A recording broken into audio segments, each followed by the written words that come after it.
I sat in the back corner of the funeral reception, watching my husband's family circle like vultures around the memory of a man they'd barely visited during his final years.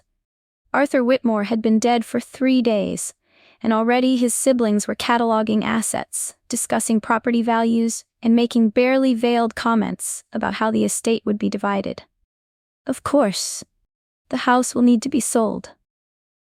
My sister-in-law Constance was saying to a cluster of relatives near the buffet table, "It's far too large for one person, and the property value in this neighborhood has increased substantially. We're probably looking at $3 million, maybe more." My brother-in-law Preston nodded in agreement. The investment portfolio is considerable as well. Arthur was always smart with money, even if his personal choices were questionable. He glanced in my direction when he said this, making sure I understood the comment was meant for me. I was the questionable personal choice he was referring to. Arthur's second wife, 25 years younger, married to him for only 3 years before pancreatic cancer took him at 68. To his family, I was the gold digger. The opportunist who'd seduced their wealthy brother in his vulnerable widowhood and was now positioned to inherit everything they believed should be theirs. The whispers had started the moment Arthur and I began dating 4 years ago. I'd been his home health aide during the final months of his first wife Eleanor's battle with Alzheimer's. I'd cared for Eleanor with genuine compassion, and Arthur and I had formed a friendship based on long conversations during my shifts about literature, history, and life philosophies. After Eleanor passed, Arthur had contacted me 6 months later, asking if I'd like to have dinner. Not as an employer and employee, but as 2 people who'd shared a difficult experience and found unexpected connection. "People will talk," Arthur had warned me on our 3rd date. "You're 32. I'm 65, they'll assume you're after my money." "Are you after my sparkling personality?" I'd replied with a smile. "Because I should warn you, I'm deeply in debt from nursing school and drive a car held together primarily by optimism and duct tape." Arthur had laughed, the warm, genuine laugh that I'd fallen in love with. We'd married a year later, in a small ceremony attended by a handful of friends, notably absent his children and siblings who'd made their disapproval abundantly clear. His son Byron had been particularly vocal. "You're making a fool of yourself," Byron had told his father during a phone conversation I'd overheard. "She's using you, and everyone can see it except you." Arthur had calmly responded that he was an adult capable of making his own decisions, and that he'd found happiness after years of grief. Byron had hung up on him. That was 2.5 years ago, and the relationship had never recovered. Now, watching Byron stand with his siblings and cousins, I could see the satisfaction on his face. Arthur was gone, and Byron clearly believed he was about to inherit the fortune his father had supposedly squandered on an inappropriate marriage. "The will reading is scheduled for tomorrow," Constance announced to the gathered relatives. "Arthur's attorney, Mr. Patterson, will be conducting it at 10 a.m. at his office downtown. I assume all beneficiaries have been notified." She looked directly at me when she said this, her expression mixing pity with contempt. "I'm sure we'll all be very interested in Arthur's final wishes and in ensuring they're properly honored." The implication was clear. They expected to inherit the bulk of Arthur's estate, and they were prepared to challenge anything they deemed inappropriate or the result of undue influence by a gold-digging widow. I said nothing, just nodded politely and took another sip of the tea I'd been nursing for the past hour. Let them assume. Let them plan. Let them believe they understood what Arthur had wanted and what tomorrow would bring. They had no idea what was actually in Arthur's will, what we'd planned together during his final months as cancer ravaged his body, but left his mind sharp and determined. That evening, alone in the house that had become my home during 3 years of marriage, I sat in Arthur's study surrounded by his books and papers. This room had been his sanctuary, where he'd managed his investments, written his memoirs, and spent countless hours reading and thinking. We'd had some of our best conversations here, often late at night when pain kept him awake despite medications. "They think you're a gold digger," Arthur had said bluntly one evening about 6 months before he died. "My family has made that abundantly clear." "I know," I'd replied honestly. Do you think I'm a gold digger? Arthur had considered the question seriously, as he considered everything. No. You loved Eleanor when you cared for her. You could have treated her as just another patient, but you didn't. You read to her, played her favorite music, treated her with dignity even when she no longer recognized anyone. That's not the behavior of someone motivated by money. He'd paused, then continued. And you love me, not my bank account. You've refused every expensive gift I've tried to give you. You're still driving that absurd car and insisting on paying your own student loans despite my offers to help. If you were a gold digger, you're remarkably bad at it. I'd laughed at that, though the conversation had taken a serious turn. My family will contest whatever I leave you, Arthur had said. They'll claim undue influence, argue you manipulated a dying man, tie things up in legal proceedings for years if they can. Then leave me nothing, I'd suggested. I never married you for money, Arthur. I married you because you made me laugh, because you saw me as a person rather than just a caregiver, because you treated me like an intellectual equal despite the age difference. Arthur had smiled, that mischievous expression he got when he was planning something. Oh, I have a better idea than leaving you nothing. I'm going to leave you everything, but in a way that will make it very, very difficult for them to challenge, and more importantly, in a way that reveals exactly who they are. Over the next several months, Arthur had worked with his attorney to restructure his estate. I hadn't been involved in the details. Arthur had insisted I remain separated from the planning to avoid any appearance of influence. But he'd shared the general outline with me, and it was both brilliant and devastating in its strategic precision. His family thought I was desperate for his money.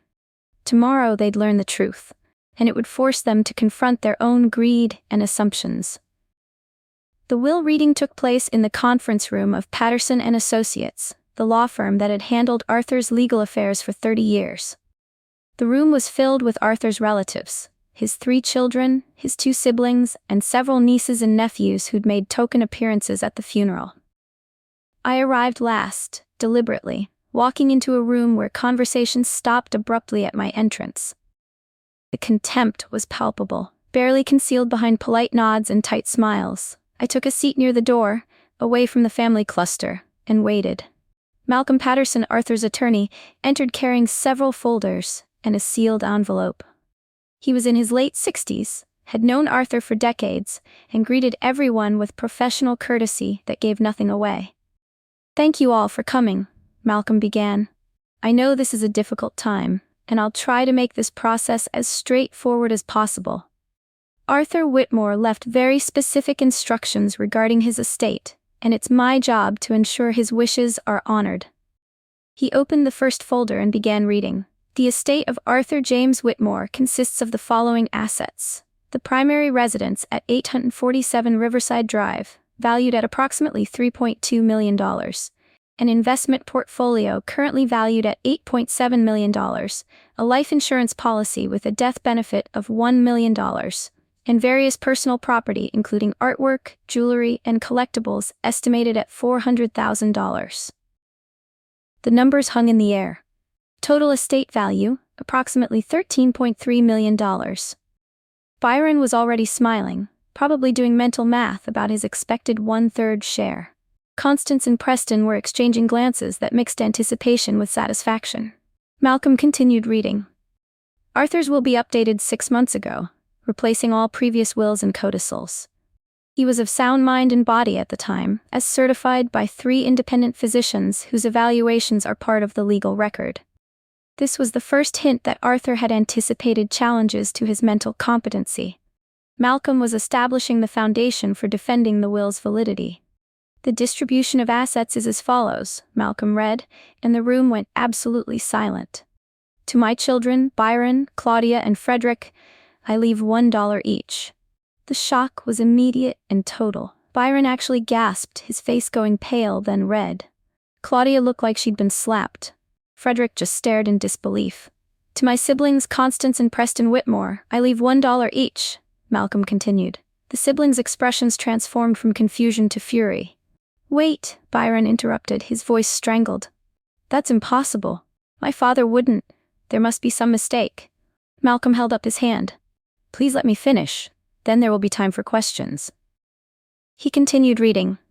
The entirety of my estate, the house, investments, life insurance, and all personal property, I leave to my beloved wife, Penelope Whitmore, with absolute confidence in her judgment and character.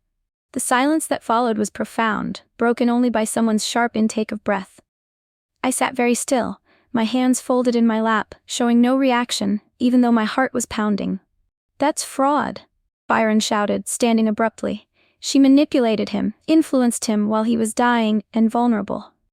This should be thrown out immediately. Malcolm remained calm, clearly having expected this reaction.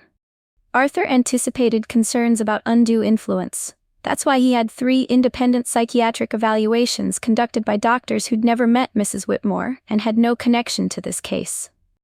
All 3 certified he was mentally competent, understood the nature and value of his assets, and was making decisions free from coercion or manipulation.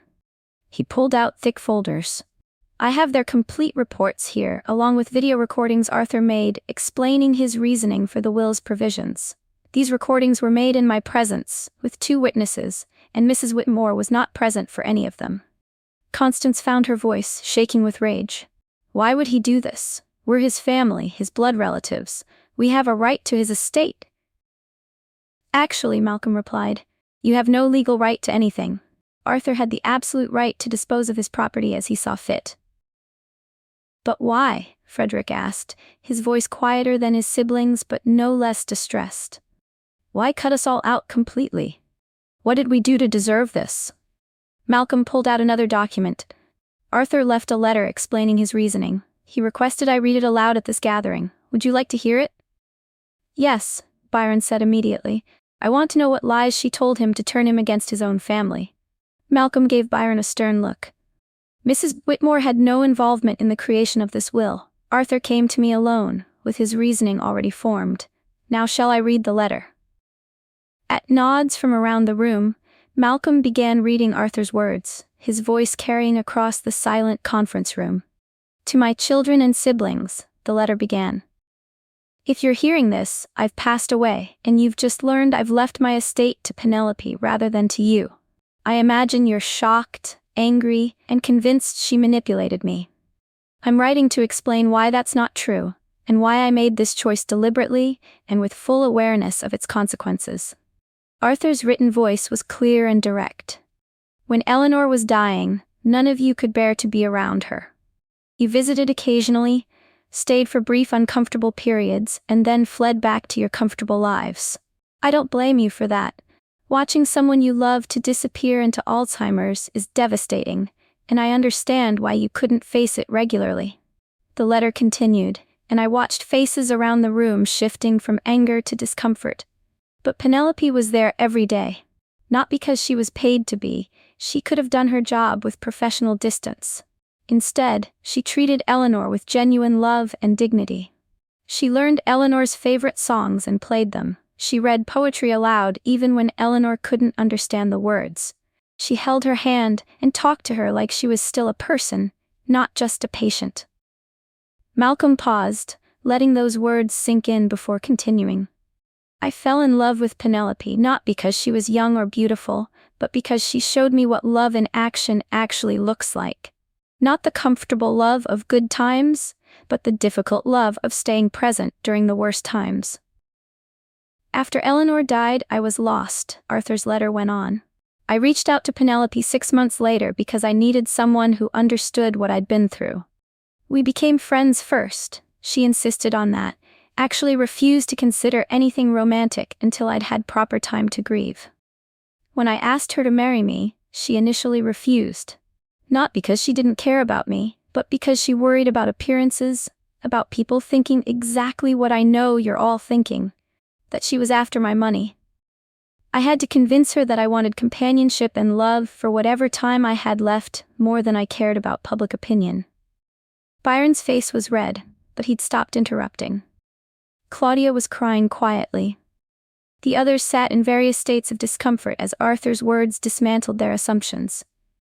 During our 3 years of marriage, the letter continued, not once did Penelope ask for expensive gifts or push for control over my finances. She kept her nursing job, even when I offered to support her. She drove her falling-apart car, even when I tried to buy her a new one. She insisted on paying her own student loans despite my offers to help.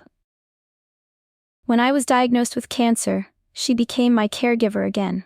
Not my wife playing at nursing, but my actual medical caregiver, managing my pain medications, handling my care needs, sitting with me through countless difficult nights. She did this while still working full-time, refusing to reduce her hours because she said she needed to maintain her career independence. Malcolm looked up from the letter. Should I continue? There's more.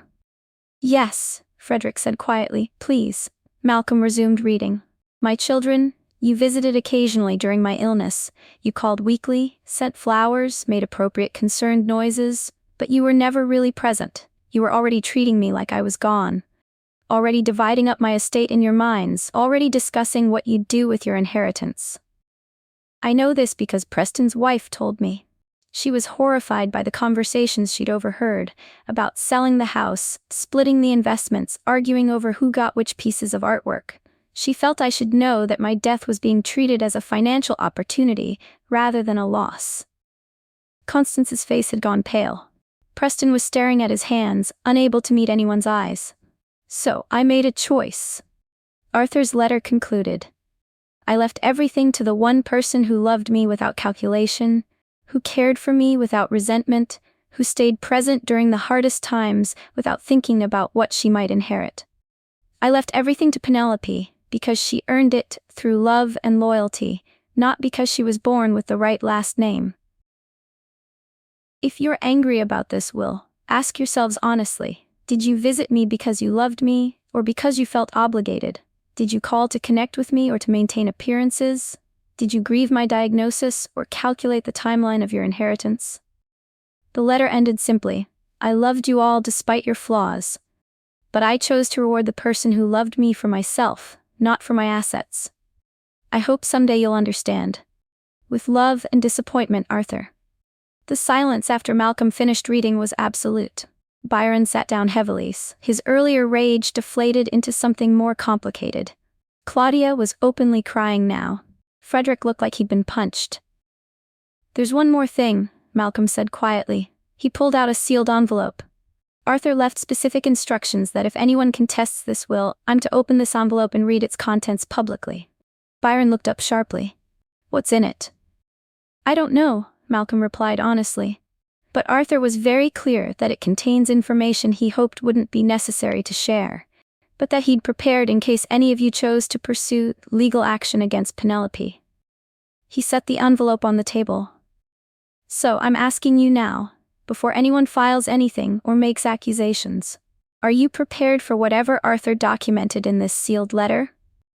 Or are you willing to accept his decision and preserve whatever dignity remains in this family? The threat was clear. Arthur had prepared something. Evidence, revelations, documentation of behavior he'd witnessed that would be even more damaging than the will itself if anyone fought its provisions. Byron stood up and walked to the window, his back to the room. Claudia had stopped crying and was staring at the envelope like it might explode.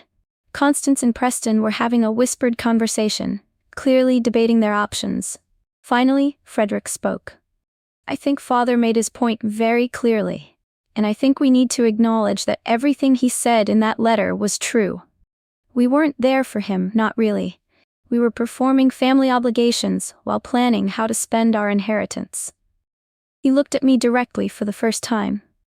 I'm sorry, Penelope, for doubting you, for the things we said, for treating you like you were the problem when we were the ones who failed him. The apology hung in the air.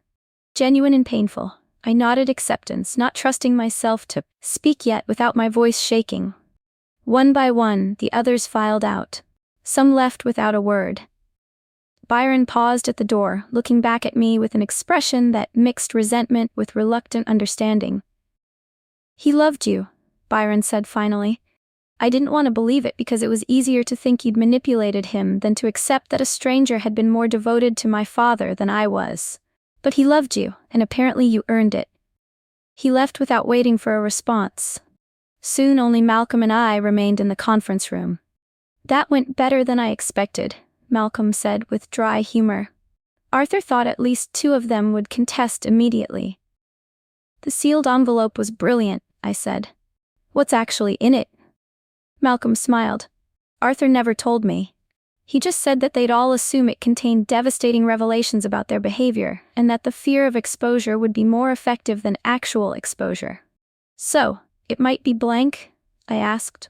Or it might contain exactly what they fear, Malcolm replied. Arthur could be quite strategic when he chose to be. Either way, we'll likely never know because I don't think anyone will contest this will. He was right. In the weeks that followed, there were no legal challenges, no accusations of undue influence, no attempts to overturn Arthur's clearly stated wishes. The house, the investments, the life insurance, all of it became legally mine without contest or complication. But inheriting Arthur's wealth was complicated in ways I hadn't anticipated. The same people who'd called me desperate and opportunistic now treated me with careful politeness tinged with resentment. Social invitations stopped. Friendships that had been genuine when I was just a nurse became strained when I inherited millions. I was no longer the gold digger who'd failed to secure wealth. I was the gold digger who'd succeeded, which somehow made me even more suspect. The nursing colleagues I'd worked with for years treated me differently. Some were supportive, but others made pointed comments about falling into money and getting lucky. The assumption was always that I'd planned this, that I'd calculated my way into Arthur's life for exactly this outcome. Only my closest friend, a fellow nurse named Catherine, remained genuinely supportive. "Screw them," Catherine said over coffee one afternoon. "You earned every penny of that money by being a decent human being while everyone else was measuring drapes and dividing up artwork. That's not gold digging, that's just being a good person getting rewarded for once." But even with Catherine's support, I felt isolated. The money should have been liberating, but instead it felt like proof to others of what they'd always suspected about my character. 3 months after Arthur's death, I received an unexpected visit from Frederick, Arthur's youngest son. He was 39, a college professor, the quietest of Arthur's children, and the one who'd seemed most genuinely affected by his father's letter. "I came to apologize properly," Frederick said when I answered the door, "and to ask for something, though I have no right to ask." I invited him in, curious what he wanted. We sat in Arthur's study, surrounded by the books and memories of the man we'd both loved, in different ways. "I was a terrible son during his final years," Frederick began without preamble. "Not because I didn't love him, but because I was so wrapped up in my own life that I treated his illness as an inconvenience rather than a tragedy. I took him for granted, assumed he'd always be there, and never really saw him as a person separate from being my father." He paused, collecting himself, reading his letter, hearing how clearly he'd seen our selfishness. It was devastating, but it was also true. Everything he said was absolutely true. "What do you want, Frederick?" I asked gently. "To understand," he replied. "I want to understand who my father was during those final years, what you two talked about, what brought him joy, what mattered to him. I want to know the man you knew, because I realize I never really knew him at all." Over the next several hours, I shared stories about Arthur. About his wry sense of humor and his love of obscure historical trivia.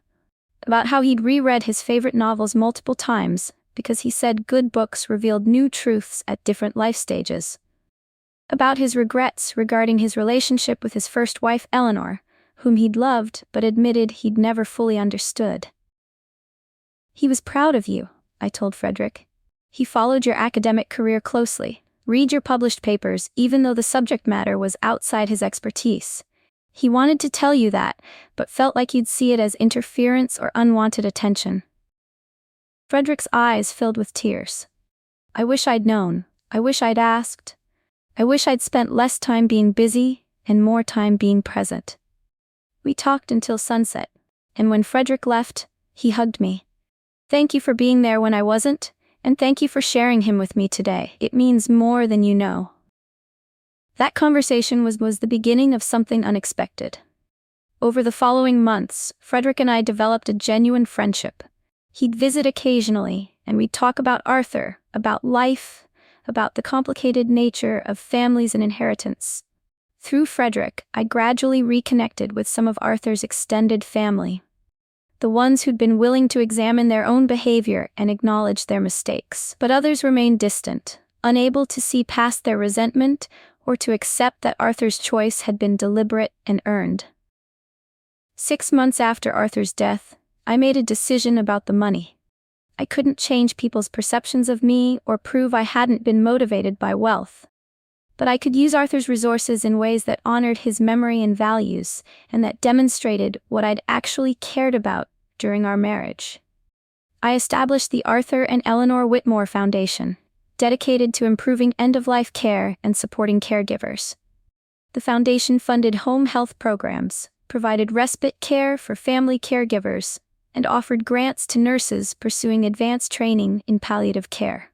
I endowed it with $4 million from Arthur's estate, ensuring it would continue operating indefinitely. The announcement surprised many people, particularly those who'd assumed I'd hoard Arthur's wealth or spend it on luxury items. But it aligned perfectly with the values Arthur and I had shared, that wealth should serve purpose beyond personal comfort, that privilege carried responsibility, and that the people who provided care deserved support and recognition. "You didn't have to do this," Malcolm Patterson told me when we signed the foundation documents. "Arthur left you the money with no strings attached. You could have kept it all." "I know," I replied. But Arthur and I talked about this during his final months. He wanted his wealth to make a difference, and he trusted me to figure out how. This felt right. The foundation's work attracted media attention, including a feature article in a regional magazine about my background as a nurse, my relationship with Arthur, and the decision to dedicate a significant portion of the inheritance to supporting caregivers. The article was fair and thoughtful, presenting the full context of my relationship with Arthur, rather than the gold digger narrative that had dominated family gossip. Several of Arthur's relatives read the article. Some reached out to express support. Others remained silent, apparently unwilling to acknowledge they might have been wrong about my character or motivations. But public perception began to shift. The nurses I'd worked with stopped making pointed comments about falling into money. Colleagues in the healthcare community recognized the foundation's work and saw my involvement as genuine rather than performative. I was invited to speak at a nursing conference about caregiver support, and the introduction focused on my professional experience and foundation work rather than on my inheritance. Slowly, I was being seen as Penelope the nurse and advocate, rather than Penelope the gold digger. A year after Arthur's death, I received a letter from Claudia, Arthur's daughter, who'd been so upset at the will reading. The letter was thoughtful and painful in its honesty. "I've spent the past year in therapy," Claudia wrote, "working through my relationship with my father, my resentment about the will, and my assumptions about you. What I've realized is shameful but necessary to acknowledge." The letter continued, "I treated my father's love as something I deserved by birth rather than something I needed to nurture. I assumed he'd always be there, always love me, regardless of my neglect or preoccupation with my own life. And when he chose to reward someone who'd actually been present and caring, I was angry, rather than self-reflective. Your foundation work has forced me to confront my assumptions. A gold digger wouldn't give away millions to support caregivers. An opportunist wouldn't dedicate herself to continuing my father's values. You loved him genuinely, and he was right to trust you with his legacy." Claudia concluded by asking if we might meet for coffee, not to discuss the inheritance, but simply to know each other as people, rather than as adversaries in a family conflict. We met the following week at a quiet cafe. The conversation was initially awkward, both of us navigating the complicated history between us. But gradually, we found common ground in our shared memories of Arthur and our genuine desire to honor his memory. "I judged you based on age difference and timing rather than character," Claudia admitted. "That was prejudice masquerading as family loyalty. I'm sorry." "I understand why you were suspicious," I replied honestly. "From the outside it looked like a classic gold digger scenario. I can't blame you for protecting your father from what you perceived as exploitation." Claudia shook her head. "But we should have looked more carefully. We should have seen how you cared for our mother, how you treated our father, how you lived your life. The evidence of your character was there, if we'd bothered to look." Over the following months, Claudia and I developed a cautious friendship.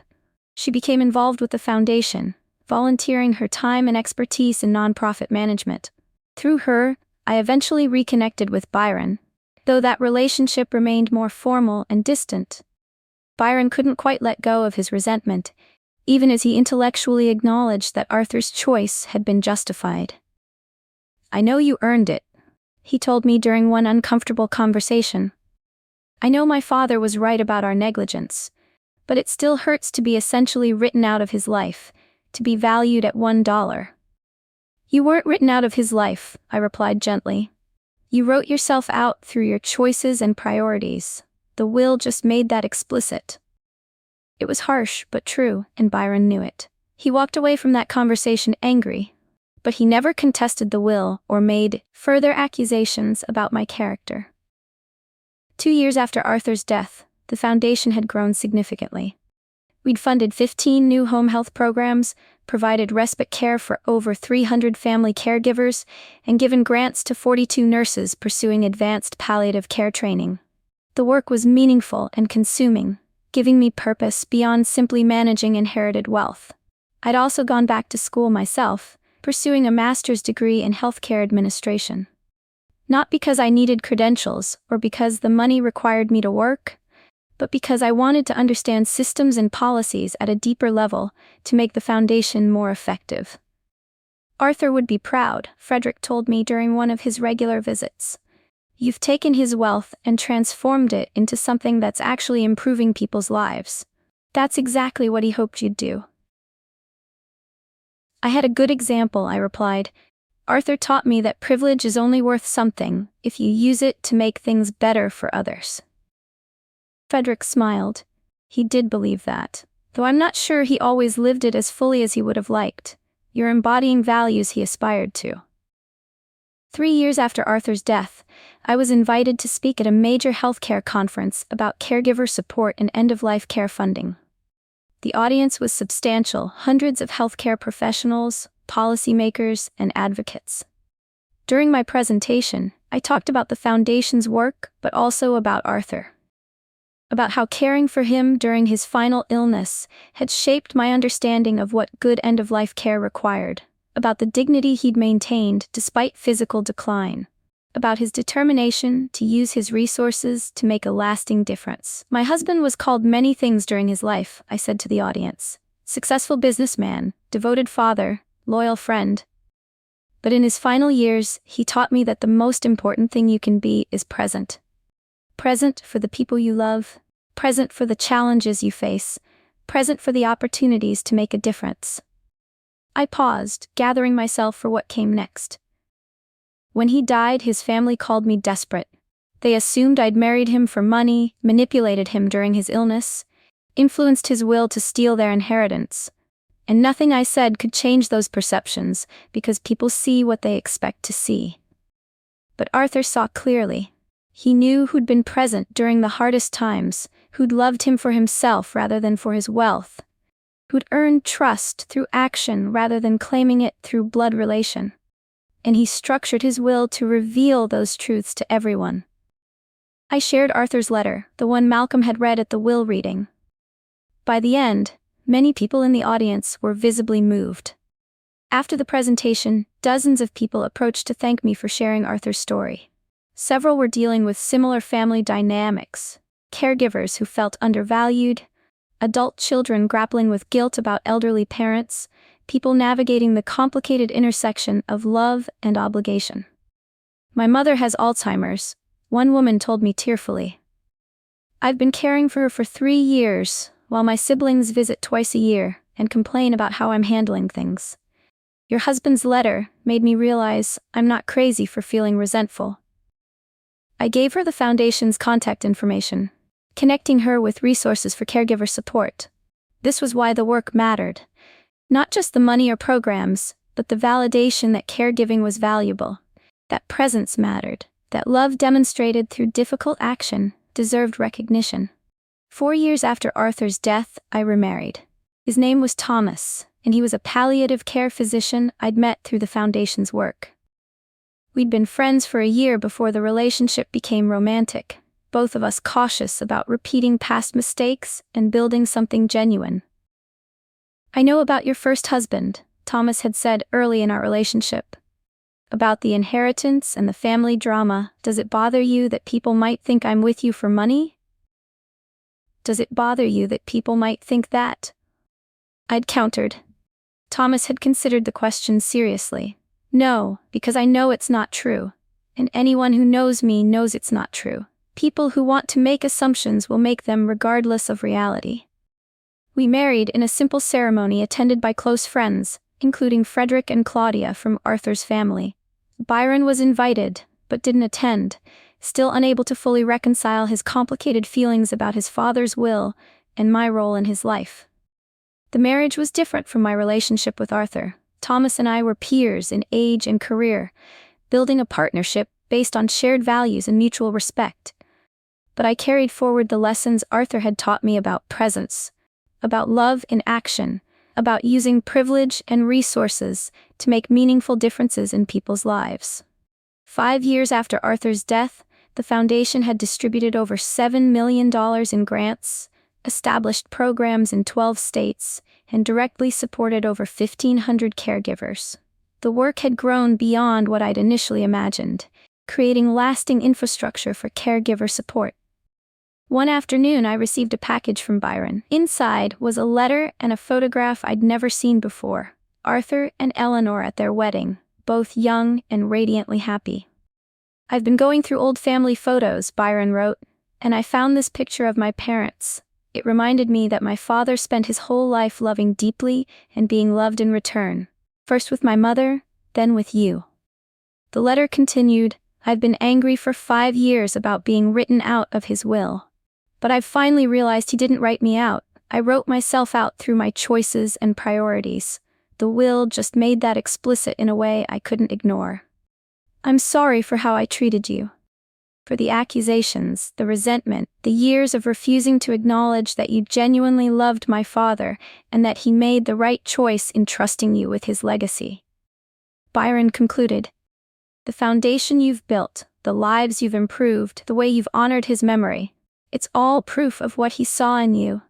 You weren't desperate for his money. You were deserving of his trust.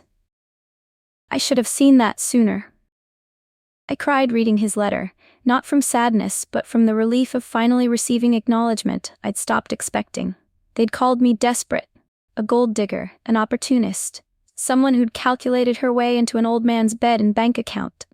They'd dismissed my love as performance, my grief as theater, my intentions as mercenary, until they read the will.